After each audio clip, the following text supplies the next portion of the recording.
We should wait a couple more minutes, Amanda, or should we go ahead and start? I'm not sure if we should have a few more signing in, but. You want to give it one more minute and then we'll. Sure.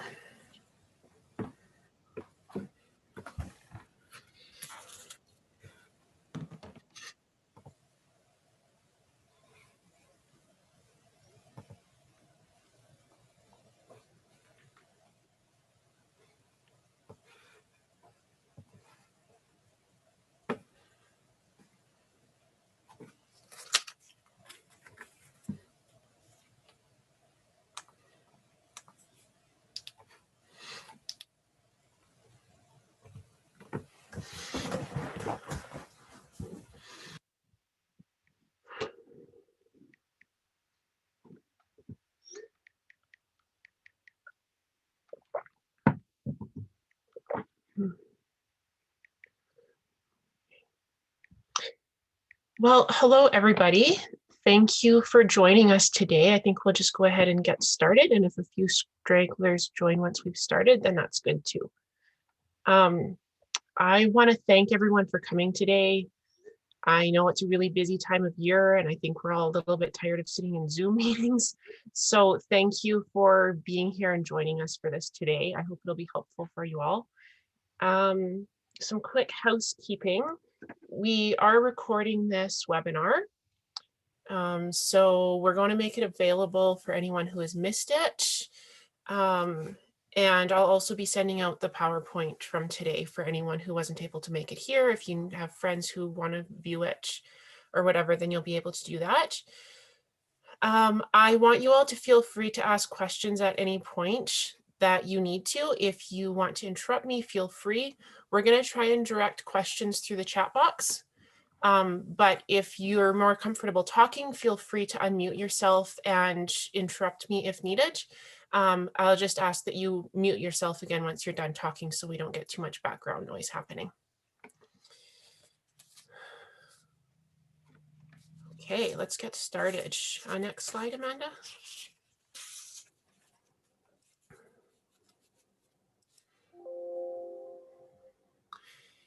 Okay, so we're going to be discussing benefits related to COVID-19.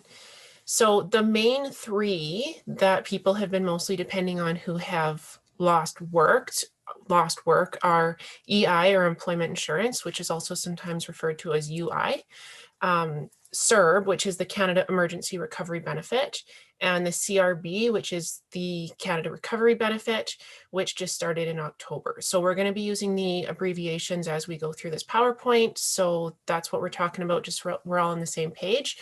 And then toward the end, we're also going to discuss some of the other more minor benefits that came up along the way, some of the one-time payments, as well as the new benefit that was just announced, the one-time recovery benefit through BC as well.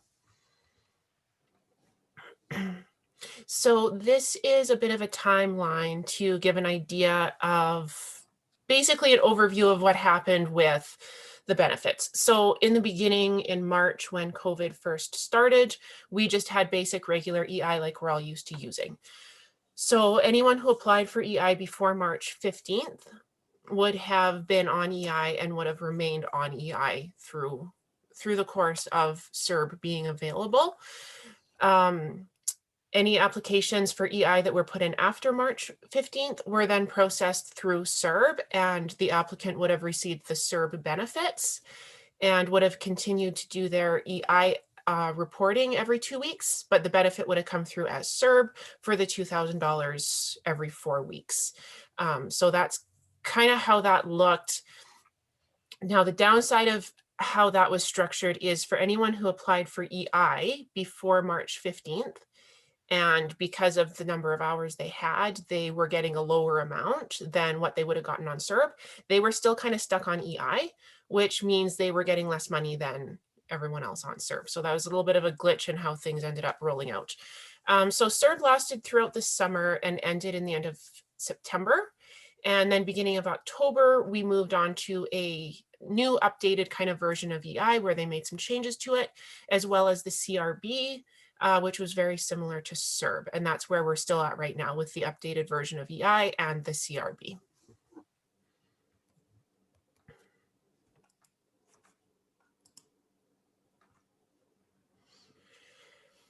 Okay, so brief overview of EI. So this is regular EI. It's not the new updated version.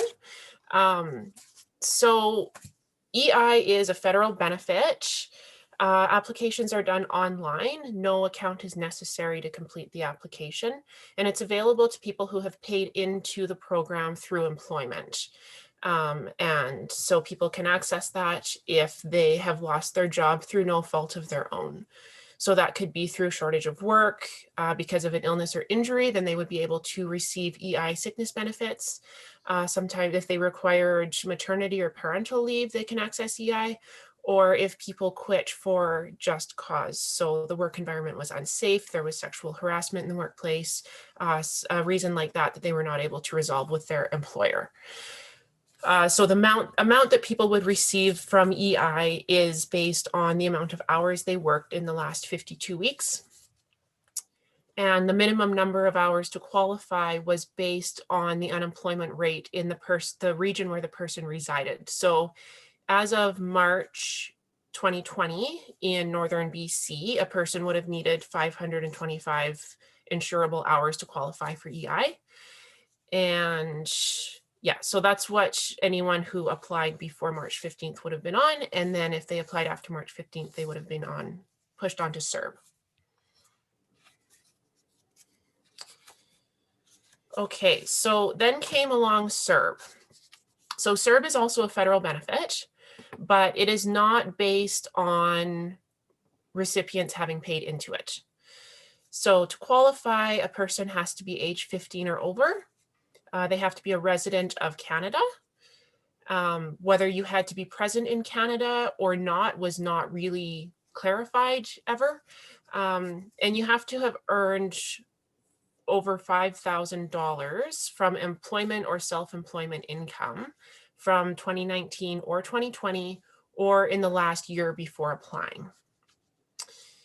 As well, your employment or self-employment income has to have either ended or reduced to the point where you're receiving $1,000 per 4 weeks or less, or you can also qualify if you were receiving either regular or fishing benefits through EI, and those benefits ended after December 29th of 2019. Just to make sure that people who had been on EI when COVID started and then their EI ended weren't ending up without any issues there. And to apply for any of those benefits, either the CERB, EI, or CRB, you do require a valid social insurance number. So applications for CERB opened in April of 2020. Applications could be done either through your My Account with CRA or over the phone, which was really handy because My Account with CRA can be difficult to work with. So the phone applications were great. Payments could be received for periods starting from March 15th, and the last period you could receive CERB for ended on October 3rd. There was a provision for people who had missed applying for a payment period to be able to retroactively apply up until December 2nd, but that has now ended. So if people missed payment periods, then they just missed it. It's done with. So the good thing about CERB is that it includes people who are self-employed. So people who were self-employed and therefore wouldn't qualify for EI were still able to receive CERB. And the rules around work searches were very much relaxed compared to what they normally are under EI. People were supposed to be staying home, not spreading the virus around. And so the idea was stay home, don't worry about looking for work right now, just stay home, stay safe, here's your benefit kind of thing. And the payment rate was $500 per week, but it's a taxable income and tax was not deducted. So people are going to end up having to pay income tax on the CERB benefit once they file their income tax for 2020. So if we want to look at amounts, if someone earned $48,500 or less annual income, they would be looking at paying $300 on every $2,000 they received in federal tax. And if they earned under the cutoff for the provincial tax, which is $41,700, they'd be looking at paying just over $100 for every $2,000 they received for income tax. So hopefully most people realize that was happening and were able to save some money for that, so that they can pay that out at tax time and not end up struggling too much. Yeah, so applications could be done either over the phone or online. People could receive a maximum of 28 weeks of payments. And yeah, income is taxable. We already touched on that.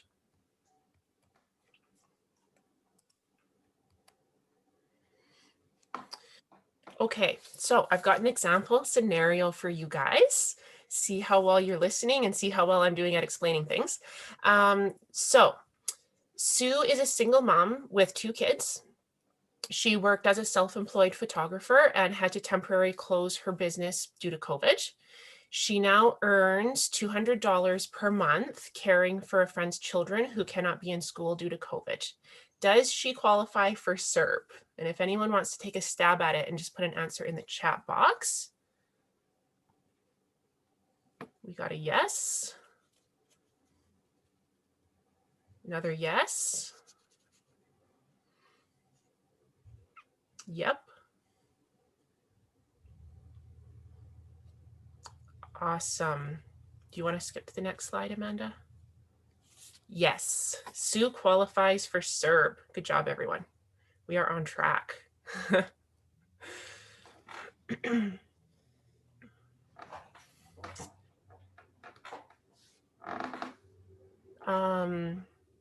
Okay, so the new EI. Yes, someone commented in the chat box regarding the $500 income requirement for CERB that it was to be net and not gross income, which, yeah, that's what I understand as well. There's an issue that's come up now. It's been in the media, I guess, that some people who were self-employed were running into issues because they believed that their self-employment income was to be considered as it was before they deducted their business expenses as their gross. But now CRA is saying, well, no, it's your net income after your business expenses that we're considering. And so some people are finding that they didn't actually have the 5,000 that was required in terms of self-employed business expenses. And so that's creating a situation where some people are having to repay it. Or repay the CERB benefit they received, but that is looking at running your own business in terms of gross and net, not gross and net in terms of someone's employment income and it being before or after income tax.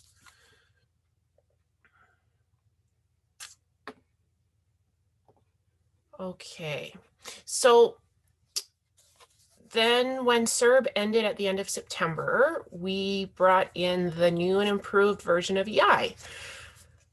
So it's very much like regular EI with some changes to make it easier to qualify and make rates more consistent.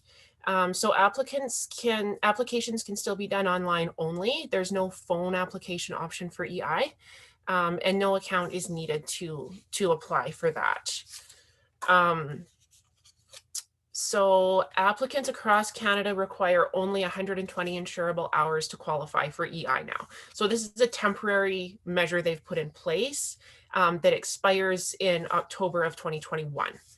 So for that time period, regardless of the unemployment rate in your region, people will only need 120 insurable hours in order to qualify for EI. The qualifying period is based on 52 weeks plus any time spent on CERB. So they don't want people to be missing out on hours because of the time they spent on CERB when they normally would have been on EI already.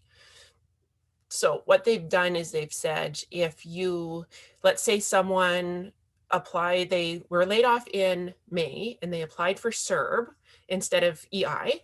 And they received CERB up until the end of September, and then they applied for EI once the new programs were rolled out.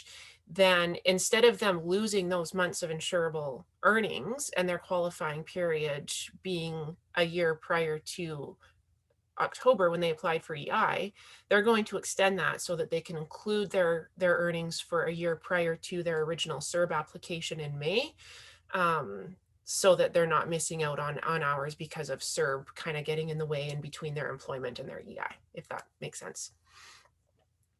So everyone who qualifies for EI can now get $500 per week minus income tax, at a minimum. So if a person has enough hours to qualify for more than the 500 a week, they'll still get the more than 500 a week, but no one will be getting less than that.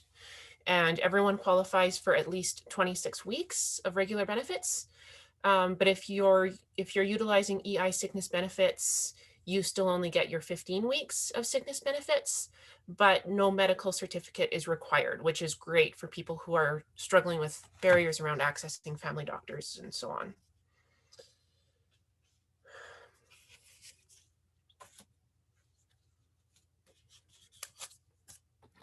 Okay, I'm just going to check the chat, make sure I'm not missing anything here. Okay, so what was rolled out along with the new EI is the CRB, the Canada Recovery Benefit. So this kind of took the place of CERB and is very similar to CERB around a lot of the qualifications. It's also a federal benefit. So kind of within the CRB, we've got three benefits. So one is the regular CRB, which is available to people who are able and willing to work. They're looking for work, but they've lost work because of COVID. There's the Canada Recovery Sickness Benefit, which is for people who are missing work because of health issues related to COVID or having to quarantine or self-isolate. And then there's the Canada Recovery Caregiver Benefit, which is for people who have to miss work to care for someone else as a result of COVID.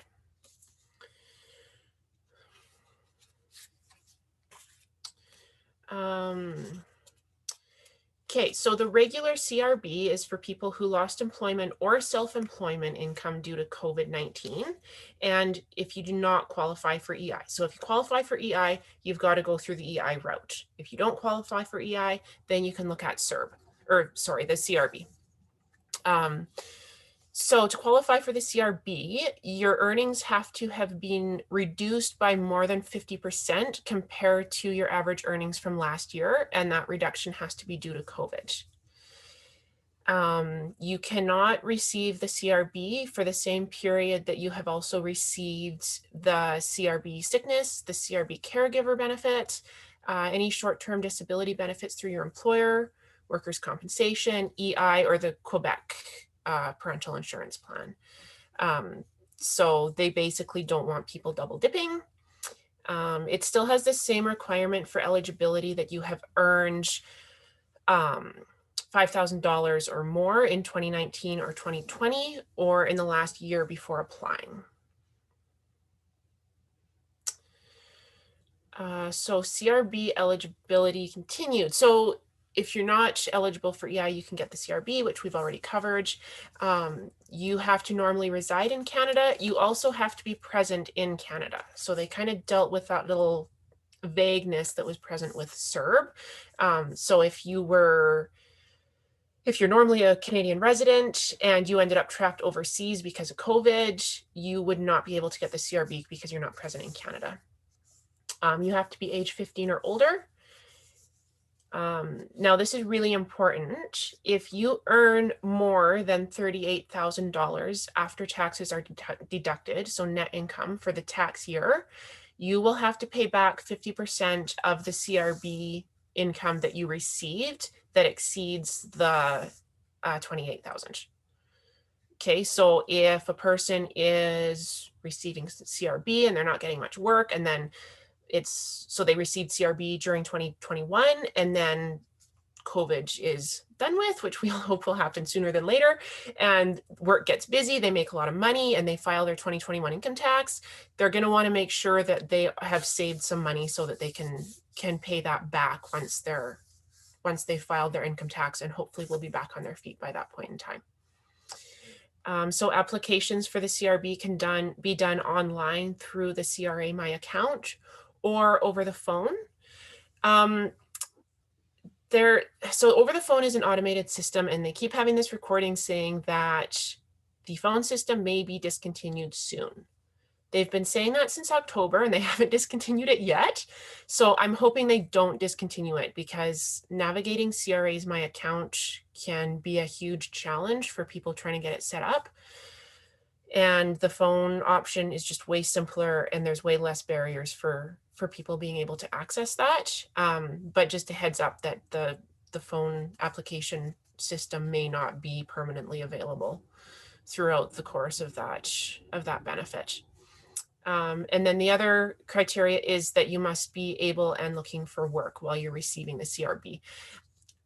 It doesn't sound like they're going after that as hard as they normally do with people on EI regularly, but they are definitely wanting people to be looking for work a lot more than they were concerned about with CERB. They're kind of saying, okay, this is a recovery benefit now. We're supposed to be getting back on our feet. Put your mask on, go look for a job kind of thing. So if a person is on CRB, and you're looking for work, good idea to keep track of where you've looked for work. Just keep a list of places you've applied for. If you go online to look for job postings, make note of that, so that if they were to ask about it, you would have something on paper you could show them. But I haven't heard of that coming up as an issue that they're pushing too hard at this point.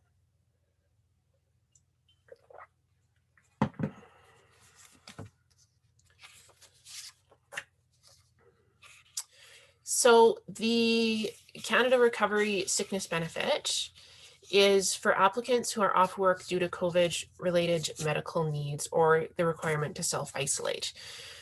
So that's if you're waiting for a COVID test to come back and you can't go into work, you would use it. If you have a medical condition that puts you in a high risk category, makes it too dangerous for you to work, you could access it, that kind of thing.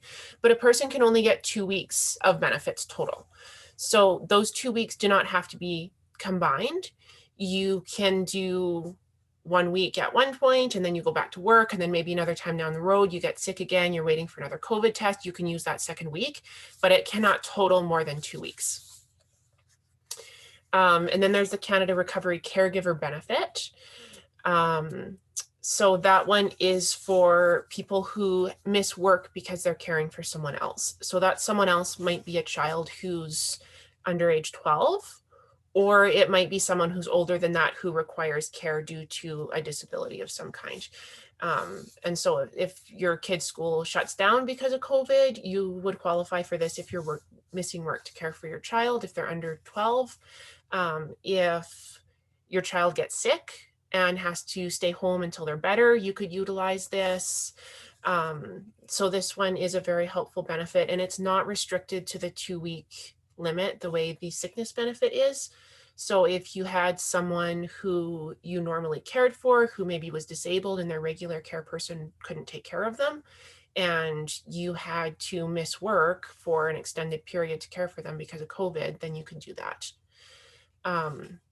Now, a gap in benefits is created for people who cannot work for medical reasons and either don't qualify for EI, or their 15 weeks of medical EI has run out.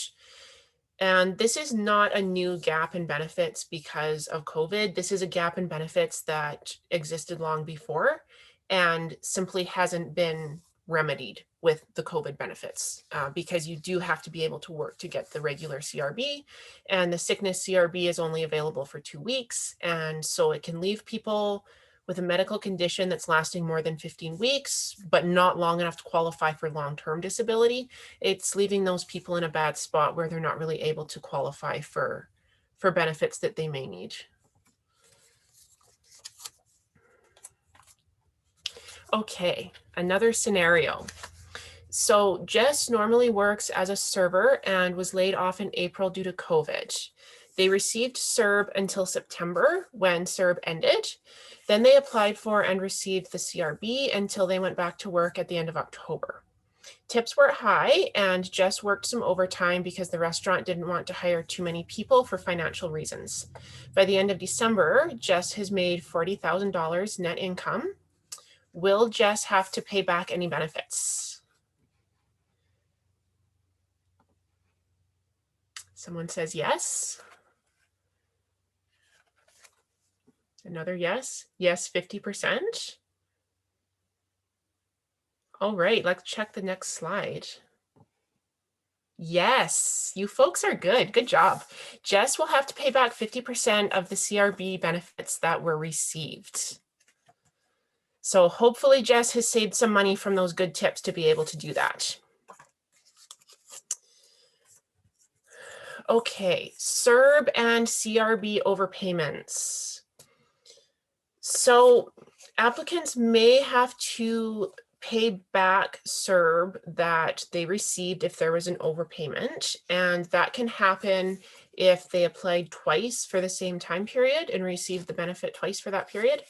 If they received CERB and EI for the same time period, or if they applied but were not eligible for CERB. Because the government wasn't really doing the checks that they normally do, where normally they want a paper trail to prove everything, and they're actually doing the checks and everything to make sure that people are qualifying, right? They basically took people's word for it, and things were rolled out quickly.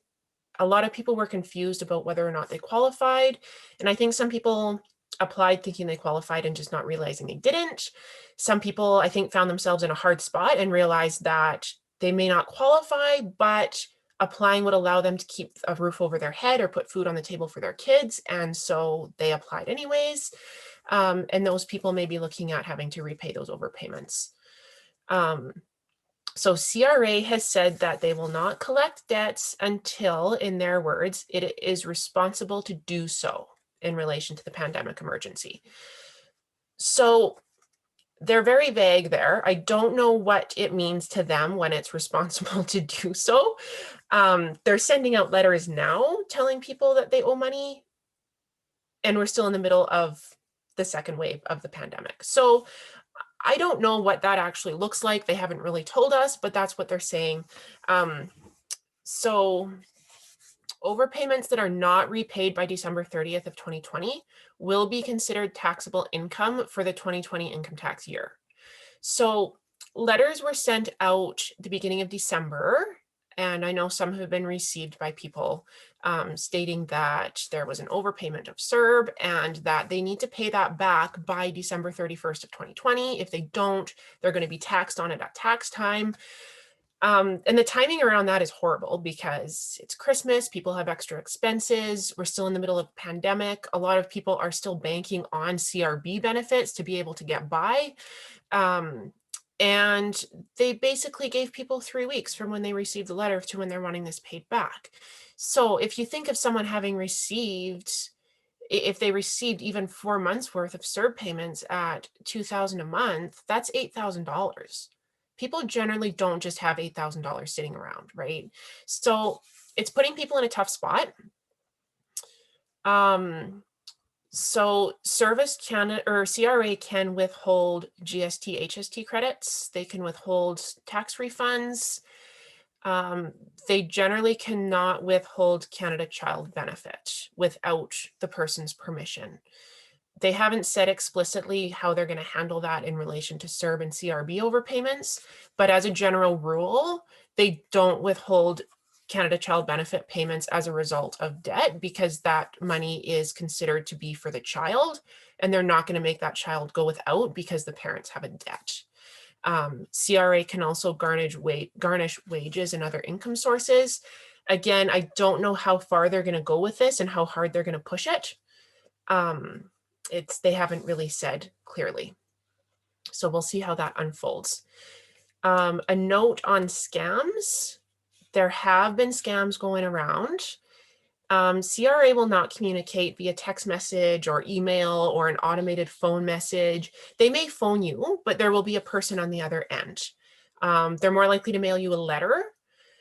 So if someone is sending a text message or an email saying, oh, you need to e-transfer this money because you owe money to CRA, and if you don't, you're going to go to jail, could be a scam. So be very cautious. If it seems fishy and there is someone on the phone, you can always tell them, you know what, I'm not sure about this. I will call back.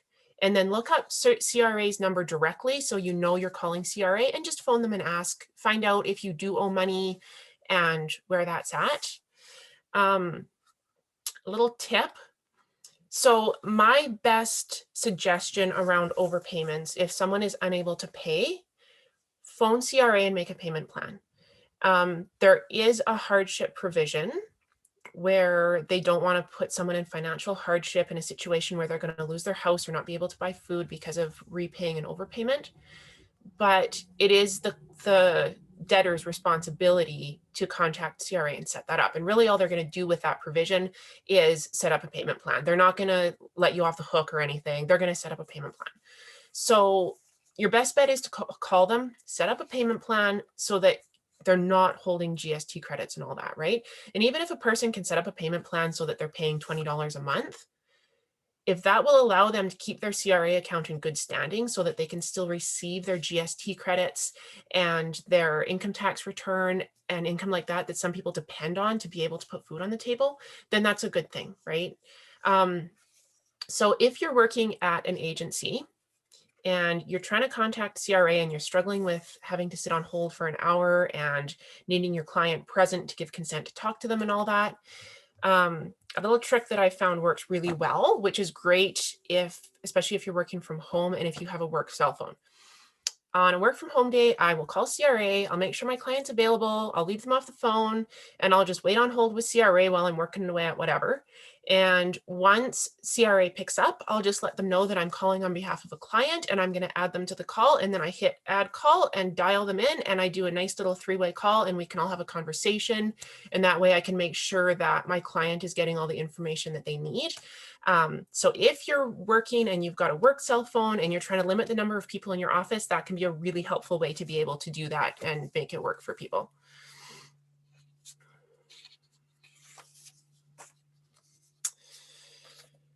Okay, benefits for seniors. So we're going to shift gears a little bit here away from the main long-term benefits for people who lost work and look at some of the other benefits that have come along as we've been navigating our chaotic year here. So there was a federal benefit that came out for seniors, which was a one-time payment that was made automatically to recipients of existing programs. So they didn't have to apply for it, which was really handy.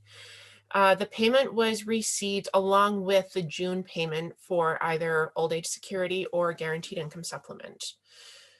So if someone was receiving OAS, they would have received an additional $300. And if they were receiving GIS, they would have received an additional $200 for a total of $500.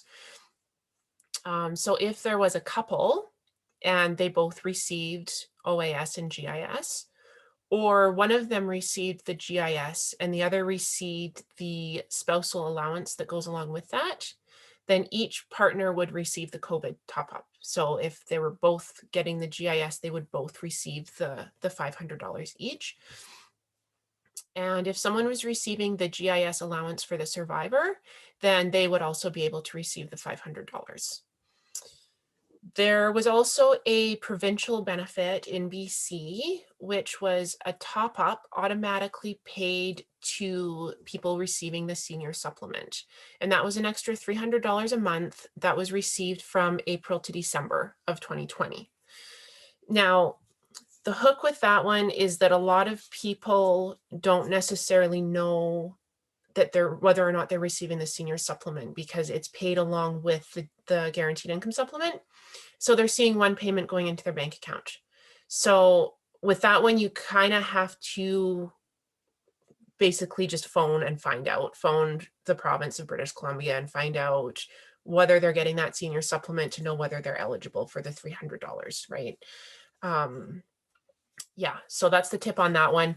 And these seniors benefits are basically to help them deal with the added cost of living with COVID, right? We're buying masks, we're buying extra cleaning products, we're buying hand sanitizer, all that fun stuff that we've all gotten used to so that seniors can navigate that and not end up coming up short.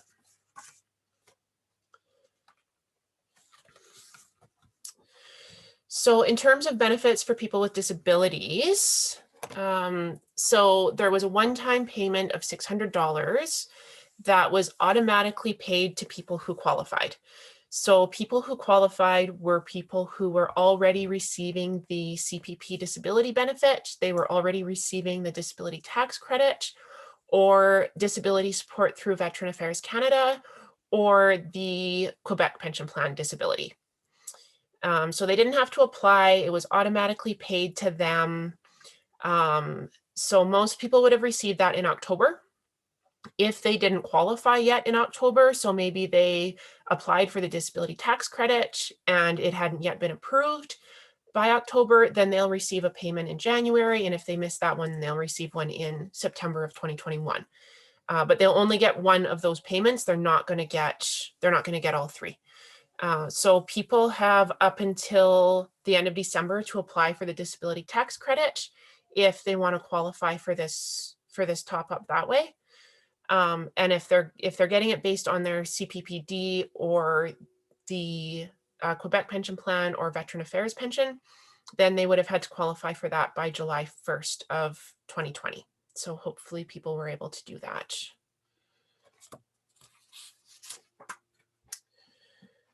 Okay, benefits for people with disabilities and people receiving provincial income assistance. So so there's been a benefit and now we're switching to a new benefit. So we're going to look at the old benefit and the new benefit just to simplify things here. So the old benefit was a $300 temporary COVID-19 crisis supplement that was automatically added to payments for people receiving either PWD or IA. So the payments were received starting in April and the last payment received on December 16th of 2020. So that's ending this month. People receiving CERB or EI, and the same goes for people receiving the CRB benefit now, were not eligible for this top up. So it's either or. If you're not getting CERB and you're just getting your IA or your PWD, you're going to get the $300 top up. If you are getting that, if you are accessing CERB, then you're not going to get the $300 top up. So when that ends after December, they're bringing in a new benefit, which is not as great because it's only $150. But it's going to be basically the same setup. It'll be automatically added to IA and PWD payments for the payments received in January, February, and March. And once again, you're not eligible if you're receiving CERB, CRB, EI, or the caregiver or sickness benefit under the CRB as well. So pretty much the same, but half the amount of money.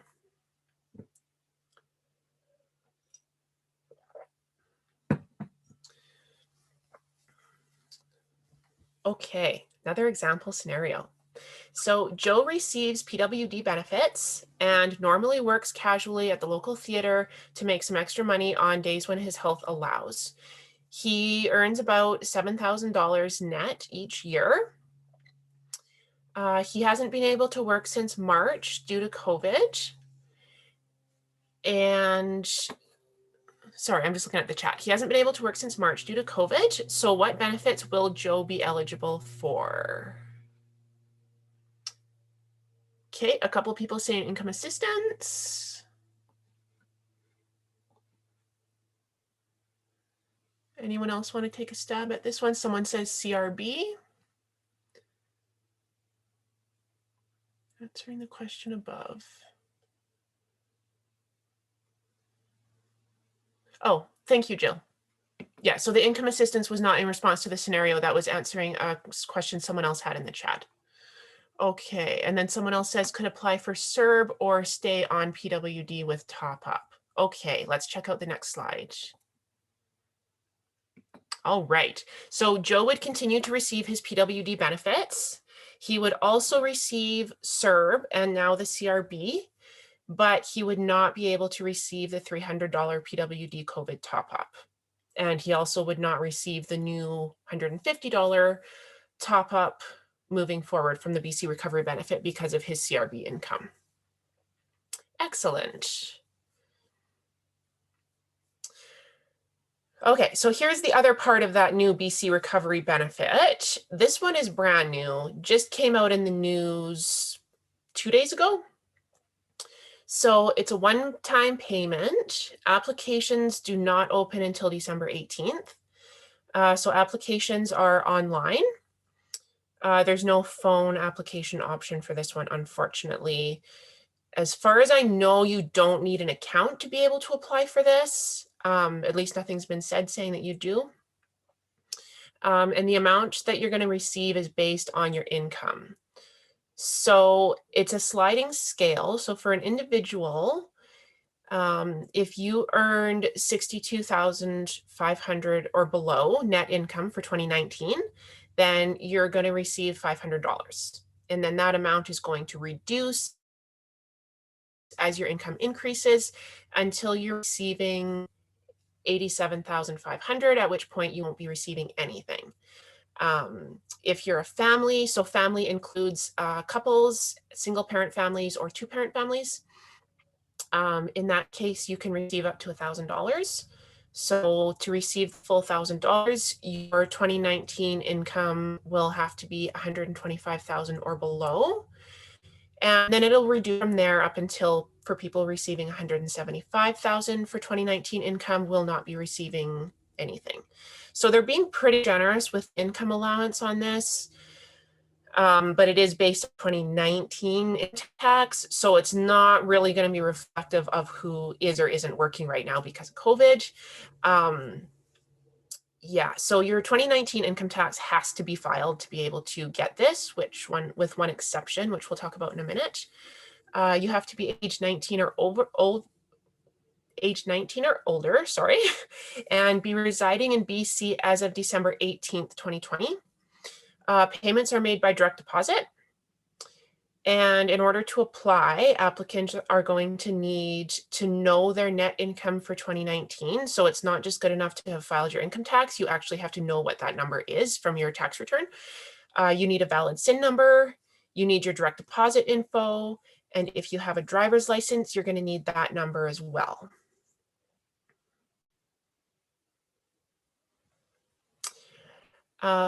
So applicants who are receiving income assistance or PWD are not required to have filed their income tax. So that's the exception, but they're going to have to wait until the new year when the specialized application comes out for people who have not filed their taxes. So they will not be able to apply in December. And then the same goes for applicants who do not have a bank account. They can still apply using a specialized application and have the payment mailed to them in the form of a check, but they will have to wait for the new year to be able to do that. Now, this is another important one to note, especially if you're working with clients who this may apply to. If a client was confined to a prison or similar institution, is how they word it, and they have not really clarified what a similar institution would be, for 90 days or more, and that time included December 18th, 2020, they are not eligible for the benefit. So keep that one in mind. There's going to be a few people missing out on it because of that. If they're just getting out of jail at the end of the year kind of thing, wanting to apply in the new year, they may not qualify. Okay, so someone says, I wonder if that would include patients in a psychiatric unit. And that's what I really don't know. They haven't been clear on it. Will the presentation slides be available? Yes, the presentation slides will be available. What I'm going to do is I will email them out to everyone who I have email addresses for. If someone forwarded you the Zoom link and I don't have your email address and you want it, just grab my email from the last slide and email me and I'll send it to you. We're also going to have the recording posted and I will email the link to that to people as well.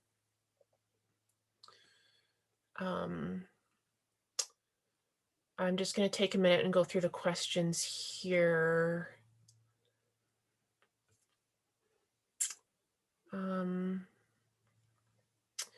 Is there income level that's different between the whole benefit of 1,000 or partial benefit? If so, what are the income limits? Okay, so this is in relation to the new BC recovery benefit. So it's a sliding scale, right? So basically if your income goes above that original limit, thanks Amanda for jumping back. So if your income is above, for an individual, and your income is above the 62,500, then it's going to gradually reduce, and you will, yes, get a reduced amount or a partial benefit if your income is between that 62,500 and the 87,500. And then the same for a family with $1,000. If your income falls in between the 125,000 and the 175,000, you're going to basically get a partial benefit. Does that answer your question?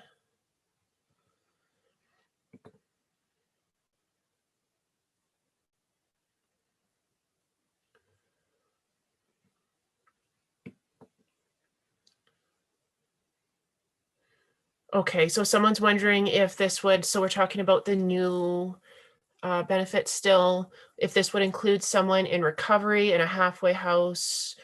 I really don't know. Like I said, they have been really vague around what that term similar institution means.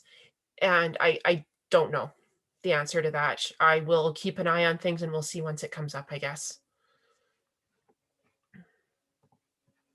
Okay, looks like that's it for questions for now. So we will move on.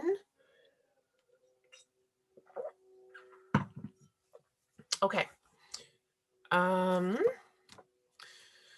So other benefits due to COVID. So there was also a one-time top-up for recipients of the GST HST credit. It was a one-time payment. People received it automatically, so there was no need to apply for it. The payment amount was calculated based on the 2018 income tax and the current GST HST credit amount that people were receiving.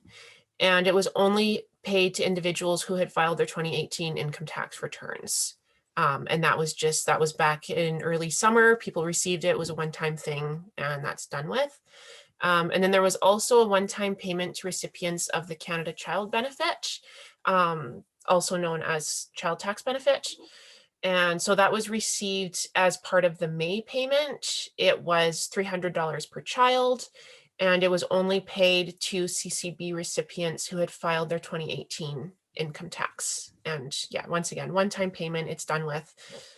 But people did receive that and hopefully was able to help them out.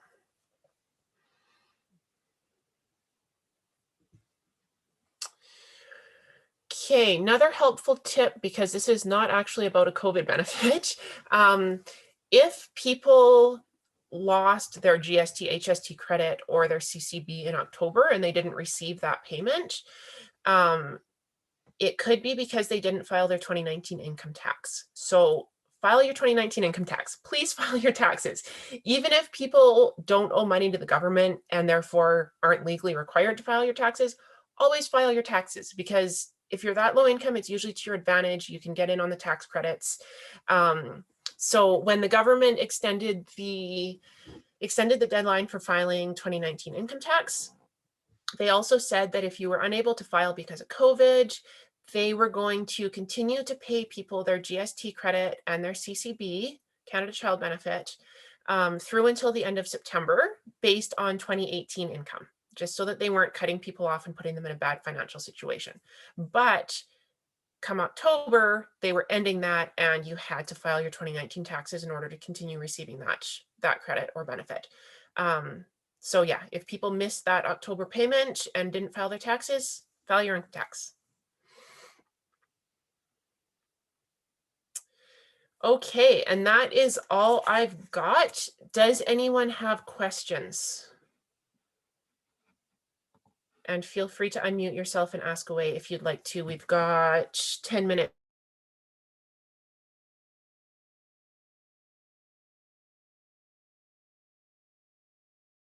here to chat if we need to.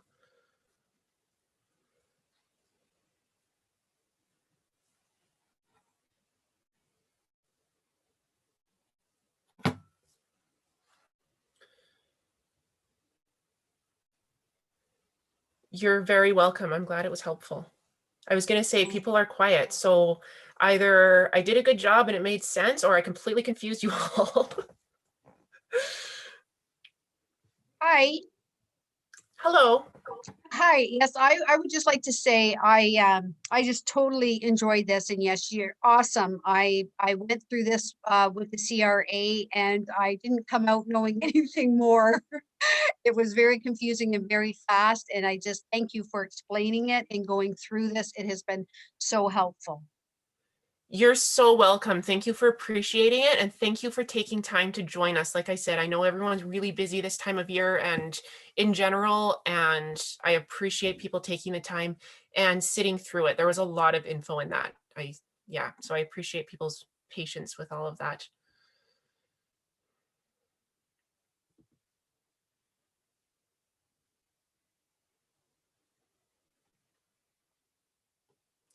Okay, so if everyone's good on questions, that's my contact info that's in front of you on the screen right now. Feel free to jot that down if you'd like.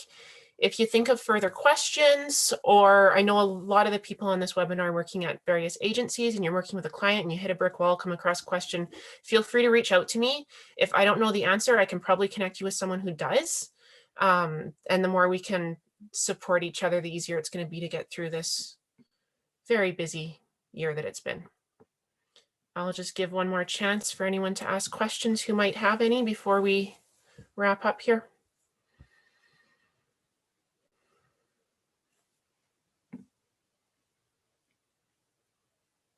Okay, well, thank you once again, everyone, for joining us. And I will be sending out the slides as well as the link to the recording of the PowerPoint or of the presentation. So if anyone wants to share that with coworkers or friends or anyone who maybe wasn't able to attend, feel free to do that. And thanks again for joining today.